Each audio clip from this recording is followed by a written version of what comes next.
سامعین گرامی قدر، بے شک کامیاب صرف وہ ہے جو آگ سے بچ گیا اور جنت الفردوس میں داخل ہو گیا۔ رسول اللہ صلی اللہ علیہ وسلم کی ایک حدیث ہے کہ جب اللہ رب العزت نے جنت کو تیار کیا تو جبریل امین کو بھیجا کہ جاؤ جنت کا نظارہ کر کے آؤ۔ تو جبریل امین جنت کا نظارہ کر کے آئے اور کہنے لگے، اے اللہ، اس میں تو ہر شخص چلا جائے گا اور اس سے کون محروم رہے گا؟ اللہ رب العزت نے فرشتوں کو حکم دیا کہ جنت کے راستے ذرا طے کر کے آؤ۔ جنت کے راستوں پہ جو مشکلات، تکلیفیں، ابتلائیں، مصیبتیں موجود ہیں ان کو ذرا سجا کے آؤ۔ اور پھر جبریل امین کو بھیجا جنت کی طرف۔ تو جبریل امین نے جنت کے راستے پہ آنے والی مشکلات، تکلیفیں، فاقے، صبر، آزمائشیں، غم، دکھوں کو دیکھا تو اللہ کے پاس جانے لگے اور جا کے کہنے لگے، اے اللہ، مجھے لگتا ہے اب دنیا میں کوئی بھی اس میں داخل نہیں ہوگا۔ بعین اسی طرح جب جہنم کو بنایا، جبریل امین کو بھیجا تو کہنے لگے دنیا میں سے کوئی بے وقوف ہی ہوگا جو اس میں جائے گا۔ اب آپ جب اپنی مخلوق کو اس کا بتا دیں گے تو کوئی پاگل ہی ہوگا۔ نبی چلے جائیں گے، رسول چلے جائیں گے، پیغمبر یہ دعوت دے دیں گے کہ جہنم ایسے ایسے ہے، کوئی بھی داخل نہیں ہوگا۔ تو اللہ رب العزت نے فرشتوں کو حکم دیا کہ جاؤ جہنم کے راستوں کو ذرا آراستہ و پراستہ کر کے آؤ۔ جبریل امین کو دوبارہ بھیجا، اب دیکھ کے آؤ۔ جب جنت کا رستہ وہ پہلے دیکھ چکے، اب جہنم کے رستے کو دیکھا، آسان، سہل، بغیر مصیبت، آسانیوں کے ساتھ اٹا ہوا، حرام کے ساتھ مزین، گناہ با لذت کے ساتھ آراستہ و پراستہ۔ ایک ایک جملہ صحیح حدیث کے الفاظ ہیں کہ انسان جنت کے نہایت قریب ہوتا ہے، ایک جملہ منہ سے ایسا نکلتا جہنم میں داخل ہو جاتا ہے، ایک جملہ۔ ان راستوں کو دیکھ کے جبریل امین کہنے لگے، اے اللہ، اب تو لگتا ہے پوری مخلوق اسی میں جائے گی، اے اللہ ہمیں اس آگ سے بچا لے۔ بنیادی طور کے اوپر رسول اللہ صلی اللہ علیہ وسلم نے یہ جو جہنم کا تذکرہ اور جہنم کے واقعات صحابہ کے سامنے رکھے ہیں، صرف تزکیہ نفس کے لیے رکھے ہیں، صرف خوف خدا کے لیے رکھے ہیں۔ رسول اللہ صلی اللہ علیہ وسلم بیٹھے ہوئے ہیں، ایک دھماکے کی آواز آئی، دھماکے کی۔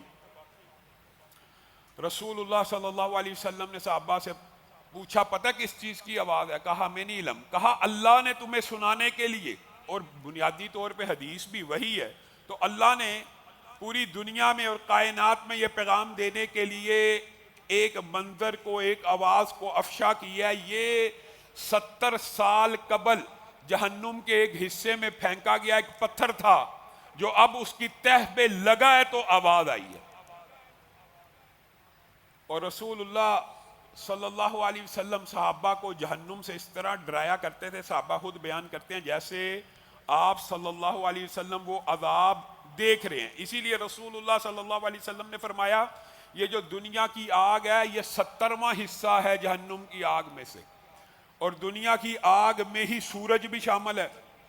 دنیا میں ہی، یہ دنیا کے سسٹم کے اندر سورج شامل ہے، اور سورج کا جو پلازمے کا جو باہر کا ٹمپریچر ہے، سائنس کے طالب علم جانتے ہیں 35 لاکھ، بلکہ کئی جگہ 35 ملین ڈگری کا ذکر بھی موجود ہے، 35 لاکھ ڈگری۔ یہ جو حدت اور شدت ہے آگ کی اس دنیا کے اندر، ایک وہ ہے جو چولہے کے اوپر جلتی ہے، ایک وہ ہے جو لکڑی سے جلتی ہے، ایک وہ ہے جو فرنس سے جلتی ہے، ایک وہ ہے جو ایٹم بم میں استعمال ہوتی ہے۔ ایک چائنا نے بھی اسی طرح یورینیم کے ساتھ ایک نیوکلیس کا تجربہ کیا ہے، اس کی حدت اور شدت سورج سے بھی زیادہ ہے۔ یہ دنیا کی جتنی آگیں ہیں، رسول اللہ صلی اللہ علیہ وسلم نے فرمایا یہ جہنم کی آگ کے سامنے 70واں حصہ ہے، اور جہنم کی آگ اس سے 70 گنا زیادہ ہے۔ پلس 70 اور 70 گنا میں فرق ہوتا ہے، 70 گنا زیادہ ہے۔ اللہ تعالیٰ اس آگ سے مجھے اور آپ کو محفوظ رکھے۔ یہ جو قبر کے اندر فاسق و فاجر کا ذکر کیا، جس وقت قبر سے باہر نکالا جائے گا، اپنے سامنے ایک نہایت بدبودار، کریہ، خوفناک مخلوق کو پائے گا۔ کہے گا تم کون ہو؟ کہا پہچانتے نہیں ہو؟ کہا نہیں، میں ہی تو تمہارے اعمال بد ہوں، جن کو ساری زندگی اپنے اوپر سوار رکھا، زنا ہوں، چوری ہوں، ڈکیتی ہوں، جھوٹ ہوں، بدگوئی ہوں، غیبت ہوں، لعن طعن ہوں، حرام خوری کا گناہ ہوں، میں ہی تو تمہارے گناہ ہوں۔ تمہارے گناہوں کو یہ اللہ نے مجسم شکل دی ہے، ساری زندگی اپنے اوپر سوار رکھا، آج وقت آ گیا ہے کہ میں تمہارے اوپر سواری کرتا ہوا رب کی بارگاہ میں پیش ہو جاؤں۔ پہلے ہی انسان جو فاسق و فاجر ہے، گھسٹتا ہوا پتہ نہیں کس عالم میں قبر سے اٹھے گا، پھر اپنے گناہوں کا یہ بوجھ مجسم حالت میں اپنے اوپر لاد کے لے جائے گا، جیسے جنتی کو اس کے نیک اعمال سوار کر کے اپنے اوپر کہیں گے تو نے مجھے سوار رکھا تھا، آج وقت ہے تو میری سواری کر، نیک اعمال لے کے جائیں گے۔ اسی طرح بد اعمالیوں کو اٹھاتا ہوا اللہ رب العزت کی بارگاہ میں پیش ہوگا۔ اور یہ جو ایک باب ہے، خاص طور پہ اس کو کہتے ہیں قیامت کے دن کے احوال۔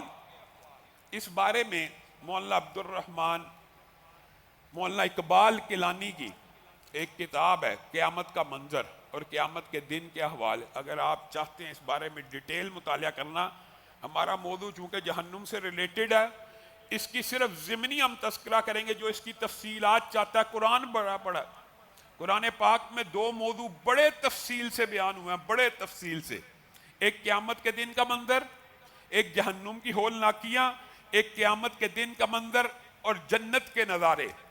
رسول اللہ صلی اللہ علیہ وسلم بشیر بھی ہیں اور نذیر بھی ہیں، ڈرانے والے بھی ہیں اور خوشخبریاں سنانے والے بھی ہیں۔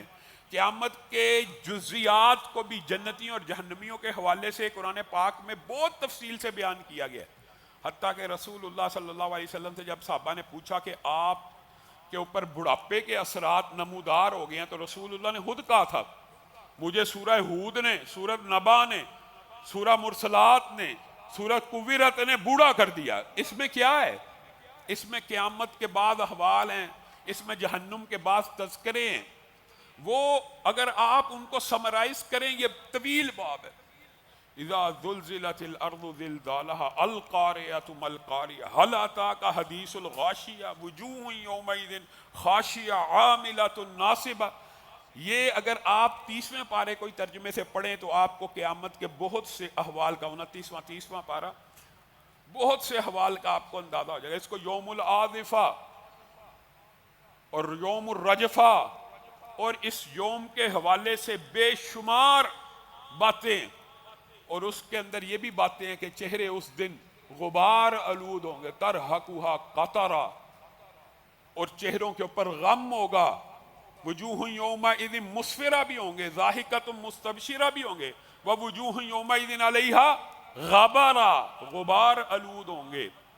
حتیٰ کہ اس دن کے حوالے سے اگر صرف تیزی سے کہا جائے تو ایک آیت انسان کو سمجھنے کے لیے کافی ہے کہ نفس نفسی کا ایسا عالم ہوگا کہ نبی جو پوری دنیا کی ہدایت کے لیے آئے، اس دن وہ بھی نفسی نفسی کہہ رہے ہوں گے۔ نبی پیغمبر جو اپنی امتوں کے لیے آئے، اس دن ان کے منہ پہ بھی یہی الفاظ ہوں گے، نفسی نفسی، اے اللہ آج کے دن ہمیں معاف کر دینا، ہمیں معاف کر دینا۔ یوم یفر المرء من اخیہ وامہ وابیہ وصاحبتہ، ہر بندہ اپا دھاپی میں ہوگا، ہر بندے کو اپنی ہی جان کی فکر ہوگی۔ اور قرآن پاک میں یہ آیت ہے، بندہ چاہے گا میرے بیوی بچے باپ بیٹے پوری دنیا جہنم میں چلی جائے، میں اکیلا جنت میں چلا جاؤں، ہر بندے کی یہ ہے بس۔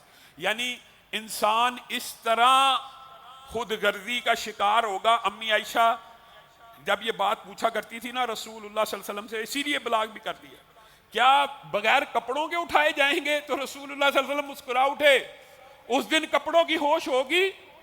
ہوش ہی نہیں ہونی، ہوش ہی نہیں رہنی۔ اس دن بندے کو یہ بھی نہیں پتا ہونا کہ میں ننگا اٹھایا گیا ہوں یا کپڑے پہن کے اٹھایا گیا ہوں۔ ہر بندہ اتنا اس دن کی حدت و شدت سے، اور صحیح حدیث کے الفاظ ہے، صحیح حدیث کے، بعض لوگ یہ سمجھتے ہیں کہ جی عذاب قبر کو بڑھا چڑھا کے پیش کیا جاتا ہے، جی عذاب قبر ہے نہیں حدیث میں۔ میں آپ کو صحیح حدیث اور قرآن کی آیات سے یہ بات ثابت کرتا ہوں کہ جو یوم حشر ہے، جس دن قیامت قائم ہونی ہے، اللہ کی قسم وہ دن قبر کے عذاب سے بھی زیادہ شدید ہے۔ اور یہ حدیث بھی صحیح ہے، وہ دن عذاب قبر سے بھی زیادہ شدید ہے، اور قرآن بھی اس بات کے اوپر دلالت کرتا ہے۔ وجہ سن لیجیے، انبیاء کے پاس تو امتیں آ رہی ہوں گی نا، امتیں آ رہی ہیں کہ کچھ کر دیجئے، کچھ کر دیجئے، نبی آج اپنی جان بچ جائے، آج ہماری جان بچ جائے۔ بالآخر سارے نبی رسول اللہ صلی اللہ علیہ وسلم کے پاس آئیں گے، ایک بھائی ہونے کی نسبت سے، ایک بڑے پیغمبر اور رسول ہونے کی نسبت سے کہیں گے آپ ہی اے اللہ کے رسول، آپ سب سے زیادہ اللہ کے پسندیدہ پیغمبر تھے، آج ہمیں بولنے کی جرت نہیں ہو رہی، اب آپ ہی اللہ سے سفارش کر دیجئے۔ کس چیز کی؟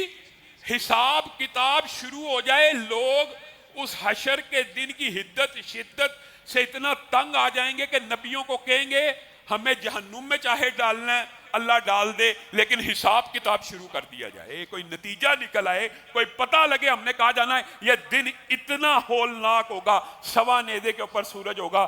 رسول اللہ صلی اللہ علیہ وسلم نے فرمایا ہر شخص اپنے اعمال کے مطابق اپنے اپنے پسینے میں ڈوبا ہوگا۔ قبر کے عذاب سے اگر تم اس کی حدیثوں کا انکار کر بھی دو گے تو حشر کا بھی انکار کر دو گے۔ یہ صرف باتیں ہیں دل کو تسلیاں دینے کے لیے۔ حشر کا دن تو آنا ہے، اس دن ہر بندہ اپنے اعمال کے مطابق اپنے اپنے پسینے میں ڈوبا ہوگا، کسی کا گھٹنے تک، کسی کا ٹخنے تک، کسی کا گردن تک، کسی کا سر تک، اور کوئی سایہ نہیں ہوگا عرش کے علاوہ۔ اور عرش کا سایہ پانے والے 10-12 جو خوش نصیب ہیں ان کو بھی یاد کیا کیجئے اور علماء سے سمجھا کیجئے۔ ایک ہی حدیث میں 7 کا ذکر ہے، یہ سایہ عرش کا، اور اس کے علاوہ ایک عظیم الشان سایہ اور بھی ہوگا، وہ سایہ صدقے کا ہوگا۔ ہر بندہ اپنے صدقے کے سائے میں ہوگا، ہر بندہ جب پسینے میں غرق ہو رہا ہوگا، انفاق فی سبیل اللہ کرنے والے وہاں بھی اپنے صدقے کے سائے میں اطمینان سے وقت گزارے ہوں گے۔ ہاں یہ بات آتی ہے، یہ بات اس دن کی شدت کے حوالے سے یاد رکھیے گا، اور صحیح حدیث سے ثابت ہے۔ کافروں، فاسقوں، فاجروں اور گناہ گاروں کے اوپر تو یہ دن 50,000 سال کے برابر ہوگا، ایک کے بھی نہیں۔ جب انسان مصیبت اور مشکل میں ہوتا ہے، آپ کو پتہ وقت آہستہ گزرتا ہے، یہ ایک نیچرل سی بات ہے، ان احادیث میں تضاد نہیں ہے۔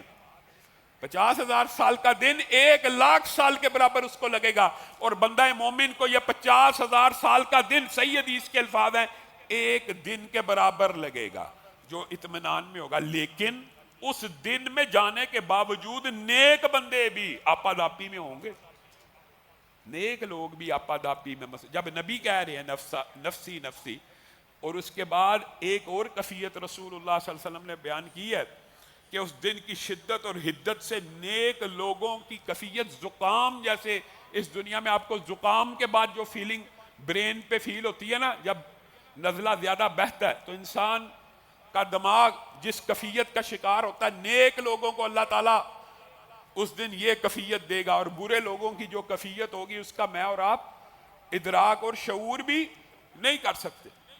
حساب کتاب بھی رسول اللہ صلی اللہ علیہ وسلم کی سفارش پہ یہ دفیل حدیثیں جب شروع ہو جائے گا، ہر بندے کو اس کے اعمال کے مطابق نامہ اعمال تھمانا شروع کر دیا جائے گا، اور وہ لوگ خوش قسمت ہوں گے جن کو دائیں ہاتھ میں نامہ اعمال رائٹ ہینڈ کے اندر پکڑایا جائے گا۔ ہاں مقرؤ کتابیہ، لہراتے پھریں گے اپنے نامہ اعمال کو اپنے رشتہ داروں کے سامنے۔ لیکن وہ شخص جس کو الٹے ہاتھ میں پکڑایا جائے گا وہ ہاتھ پیچھے کر لے گا، اس کو پھر پیچھے سے پکڑایا جائے گا۔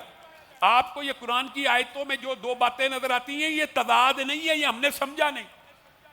الٹے ہاتھ میں پکڑایا جائے گا ایک جگہ آتا ہے، اور ایک جگہ آتا ہے کمر کے پیچھے سے، وراء ظہری، پیچھے سے پکڑایا جائے گا۔ پکڑایا الٹے ہاتھ میں ہی جائے گا، جب پکڑایا جانے لگے گا الٹا ہاتھ آگے کر، وہ پیچھے کر لے گا، ایسے پیچھے، تو اس کو پیچھے سے تھما دیا جائے گا۔ کوئی اختلاف نہیں ہے، ایک ہی بات ہے۔ یہاں انکار کرنے والے ہر چیز میں اختلاف، جی حدیث اس سے اپوزٹ جا رہی ہے، جی یہ دیکھیں جی قرآن کی ایک آیت جی دوسری آیت سے ٹکرا رہی ہے، کوئی نہیں ٹکرا رہی۔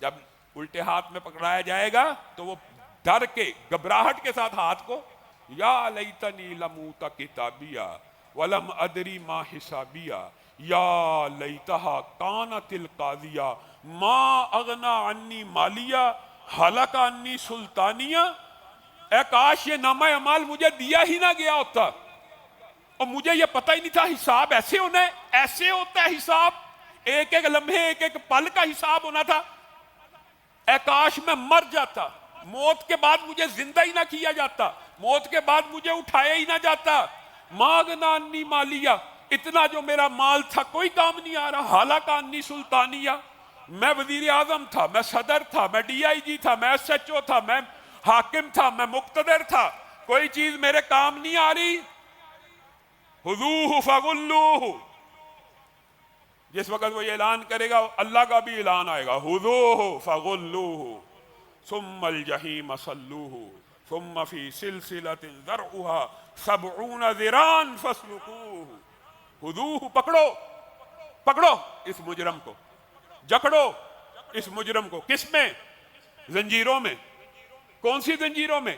جو فرشتوں کے 70 ہاتھوں کے برابر ہیں، فرشتے کے ہاتھ کی لمبائی چوڑائی کیا، ایک زنجیر، آنن فانن، اللہ رب العزت کا یہ قول سنتے ہی فرشتے چاروں طرف سے ایک جہنمی کا جس کا نامہ عمل پکڑایا گیا، خذوہ فغلوہ، پکڑو اور جکڑو، قید خانے میں لے چلو، اس کو آگ میں ڈال دو، اتنی تیزی سے اس کی طرف بڑھیں گے۔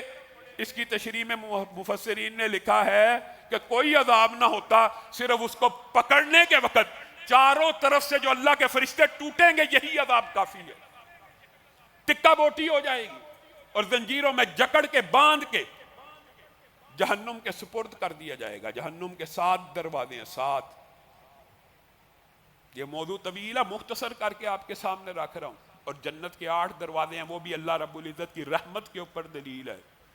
جہنم کے 7 دروازے ہیں، اور جہنمیوں کی جو اکثریت ہے ان کو کس کس قسم کے عذابوں سے اور ان کی کیفیات کیا ہوں گی، ان کے صرف آپ کو احوال بیان کرنے، آپ نے تفصیل قرآن پاک کی 29ویں 30ویں پارے کی صورتوں کی تفاسیر جا کے دیکھنی ہے، کتابیں اس کے اوپر لکھی ہوئی ہیں، جہنم کے بیان، جہنم کی ہولناکیاں، قیامت کے دن کے حوال، قیامت کی ہولناکیاں، یہ کتابیں پڑھنے سے خوف خدا دل میں آتا ہے۔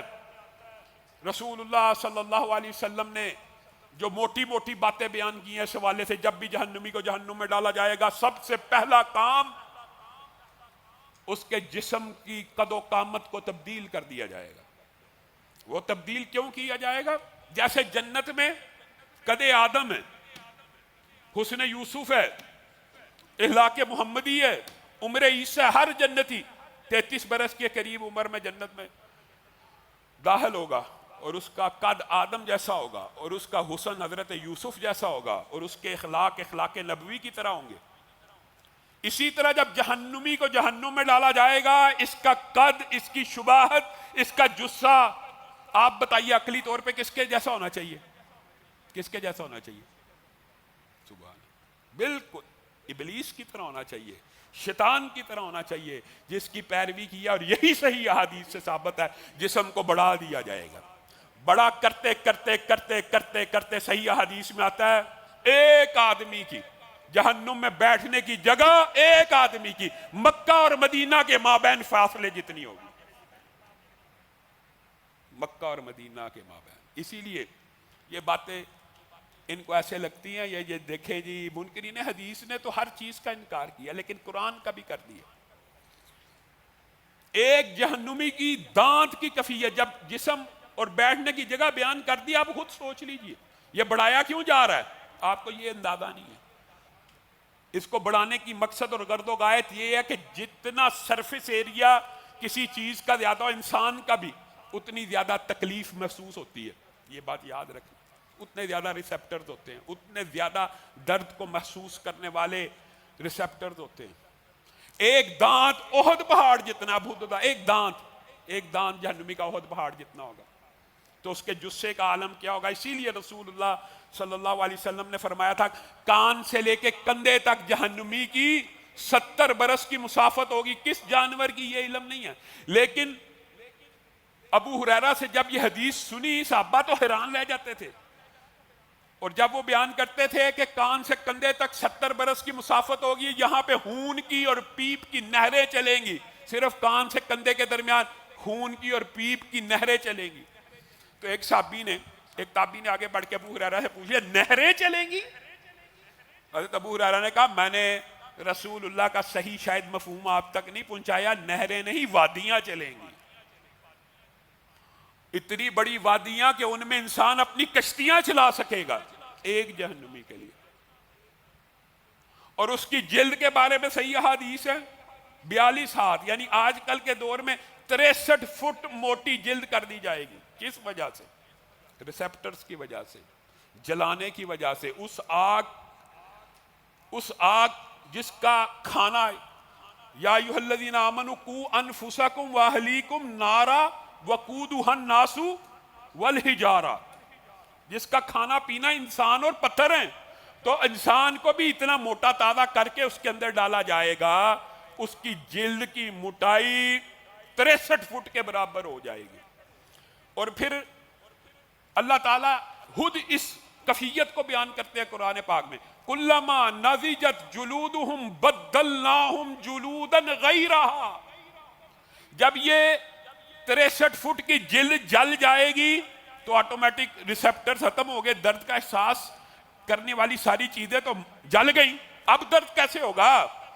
کلما نضجت جلودہم بدلناہم جلودا غیرہا لیذوقوا العذاب. اللہ تعالیٰ نے بھی، اللہ تعالیٰ خالق ہے مالک ہے.